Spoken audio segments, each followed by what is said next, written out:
Buenos dias from San Gervasi. This is the Rorschach Spain update from the 2nd of October, 2025. Quick summary of what's going down in Spain. Kicking off a special update this week. On Monday the 29th, Spain stopped U.S. military ships and planes from transferring weapons to Israel through its Rota and Moron military bases, southern Spain, citing restrictions under a 1988 defense pact. Under the 1988 deal, the central government can block any controversial movement of weapons within its jurisdiction, regardless of who is doing it. Spanish officials emphasized that all foreign military movements require authorization, despite the broad access U.S. forces typically enjoy. They stressed that the bases are not a sieve and rejected criticism that the measure is symbolic. On Friday the 19th, Mar Espinar, new spokesperson for the Socialist Party in Madrid Assembly, strongly criticized regional president Isabel Díaz Ayuso after her government ordered the removal of Palestinian flags and related symbols from publicly subsidized schools on the 17th of September. Ayuso, a leading figure in Spain's conservative Partido Popular, defended the measure as necessary to prevent ideological influence on students. Espinar countered that, stating it denies young people the right to express solidarity with civilians in Gaza. Controversy has reignited debate in Madrid over freedom of expression and political neutrality in education. Also within the government, on Thursday the 18th, President Pedro Sanchez and German Chancellor Friedrich Merz acknowledged their different views about Gaza during a meeting in Madrid. While EU debates sanctions on Israel, Merz reaffirmed Germany's opposition, stressing that Berlin stands firmly with Israel but views its military campaign in Gaza as disproportionate, is as far as he'd go.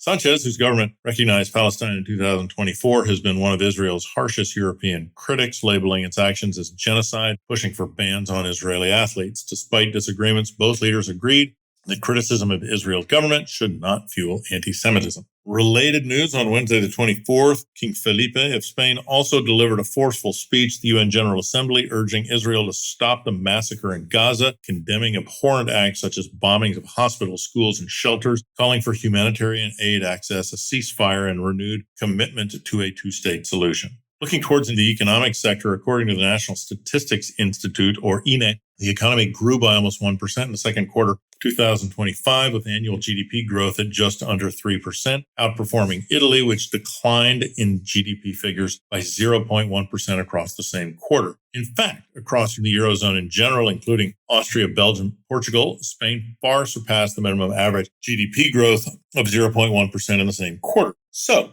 what's driving the economy this time? According to INE, household spending played a major role alongside a record 22 million people in employment. Economists also noted that growth is shifting from tourism and government consumption towards domestic investment and private spending, supported by falling inflation, higher wages, and lower interest rates. Economic success to business opportunities. On Monday the 29th, Hungarian airline provider Wizz Air began to position itself to fill the void left by Ryanair's withdrawal from Jerez Airport in southern Spain after a dispute with regional airport operator ANEA over fees. Ryanair's exit in March caused nearly 10% drop in passenger numbers and caused many routes to be canceled between Jerez and Barcelona, Jerez and Palma de Mallorca, and Jerez and London. However, Wizz Air, which is already expanding in Spain, confirmed plans to operate more internal flights by March 2026 and pick up the slack. Continuing with airports, Barcelona's El Prat announced on Tuesday the 30th that it will be boosting its visitor capacity at Terminal 1 by 15%, providing new check-in counters, upgrading security filters, and demolishing a disused control tower in a €700 million expansion plan, which is planned to start in 2027. Terminal 1 was opened in 2009. As of 2024, it handles over 30 million of the airport's record 55 million passengers each year. Looking at the weather, on Monday the 29th, Hurricane Gabriel, which started in the Atlantic Ocean, triggered severe flooding in eastern Spain and the Balearic Islands, prompting red weather alerts across the region. In Zaragoza, streets and garages overflowed, forcing firefighters to rescue drivers and disrupting tram services. In Tarragona and Castellón, they faced hail and torrential rain, with some of the weather echoing last year's decade-defying Dana in Valencia. The Valencian government doubled emergency staff and set up monitoring points at vulnerable dams and ravines. With the situation mostly under control, the effects of flooding are still being revealed. Next up, from Thursday the 25th to Sunday the 28th of September, Comic-Con in Malaga attracted over 120,000 visitors to the southern city, but exposed some big shortcomings of the city's major trade center, Palacio de Ferias and Congresos. Huge queues, overcrowded entrances, bottlenecks at limited points of sale revealed that Malaga's event infrastructure cannot keep up with growing demand. City government has actually been planning to expand the Palacio since 2023, but so far hasn't contracted any design work despite allocating funds in the 2023 and 24 budgets, while access improvements failed a regulatory feasibility check. So, until expansion begins, event organizers may need to rely on temporary spaces to meet higher demand.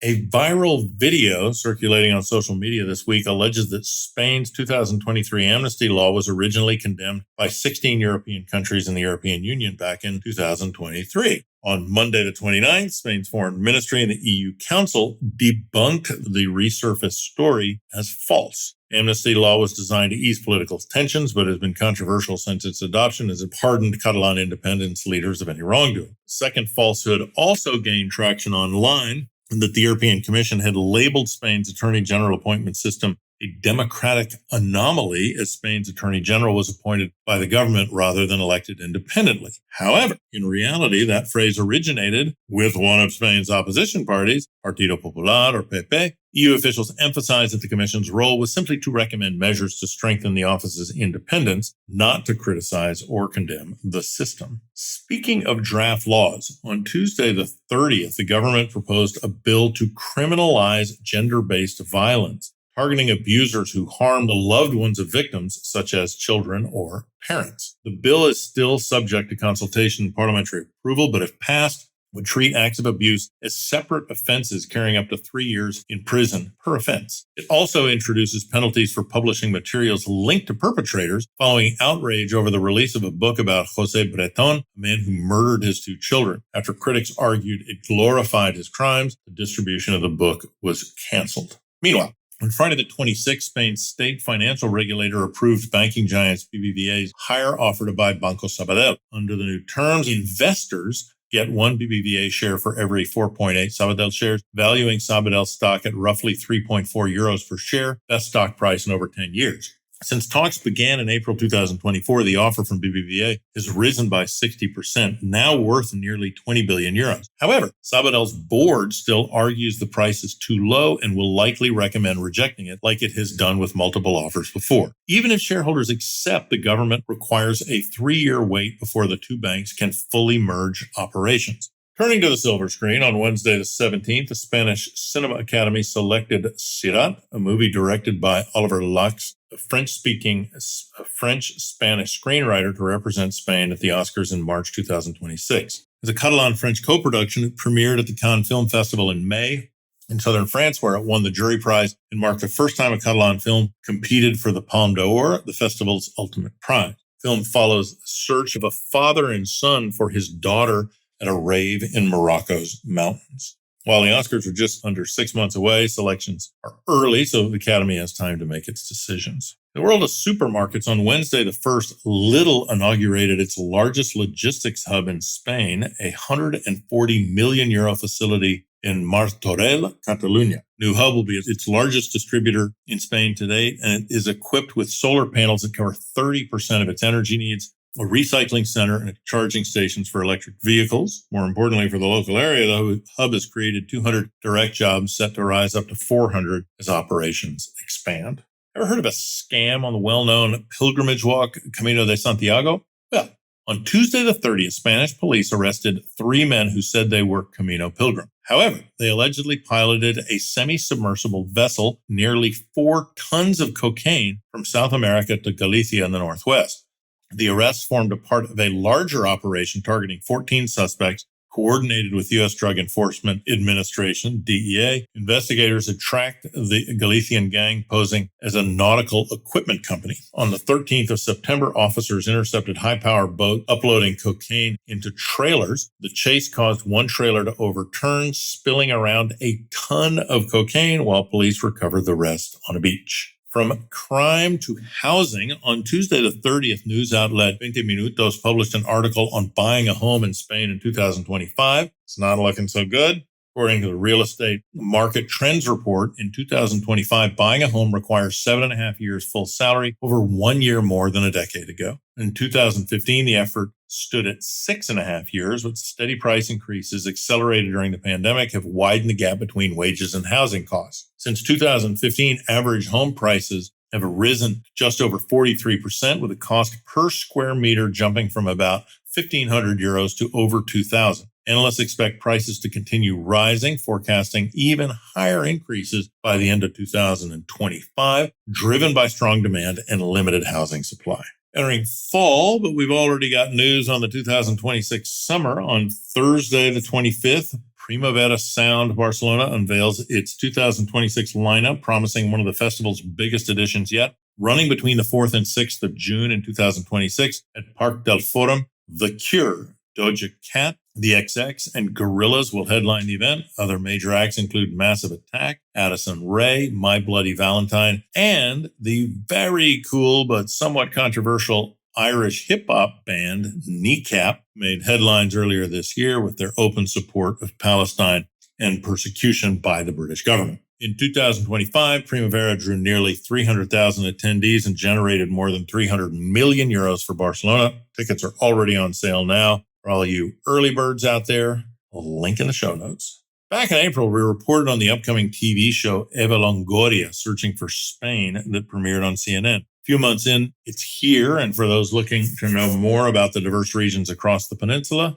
it's worth a watch. Across 8 episodes, a Mexican-American actor and director explores Spain's diverse regions. While reconnecting with her ancestral roots in San Sebastián in the north, she samples pinchos in Barcelona. She savors seafood. In Andalusia in the south, she indulges in samorejo and world-class jamón. One of the most personal stops is in Asturias in northern Spain, where Longoria traces her surname, discovers her ancestral home, and shares meals with distant relatives. Speaking of Asturias, on Tuesday the 30th, online publication Live for the Outdoors published an article about the region. Bordered by the Bay of Biscay and the Picos de Europa, the region provides visitors with a dual landscape of sea mountains, history, and hospitality, while boasting more than 120 walking routes and scenic sections of the Camino del Santiago. You want to read the full article? The link is in the show notes. And finally, you hear bells ringing? On Monday the 22nd, musician and multimedia artist Siberias de Urra launched Tantalan, digital platform dedicated to preserving Spain's ancient bell-ringing traditions. Inspired by a Burgos villager's tale about the magical powers of the Tentenublo bell, Siberias began photographing and recording bell towers. What started as a small website evolved into a collaborative archive now featuring more than 500 towers and over 2,500 bells. Once central to rural life, manual ringing declined after technology exploded in the 20th century. Today, volunteer groups and associations are reviving the craft, helping it earn UNESCO Cultural Heritage recognition. And that's it for this week. Thanks for joining us for this extended edition after our little holiday in history last week. If you're listening to us on Spotify, you can leave comments in the episode. They're private by default. We won't publish them. Leave your email if you want us to get back to you. Hasta la próxima.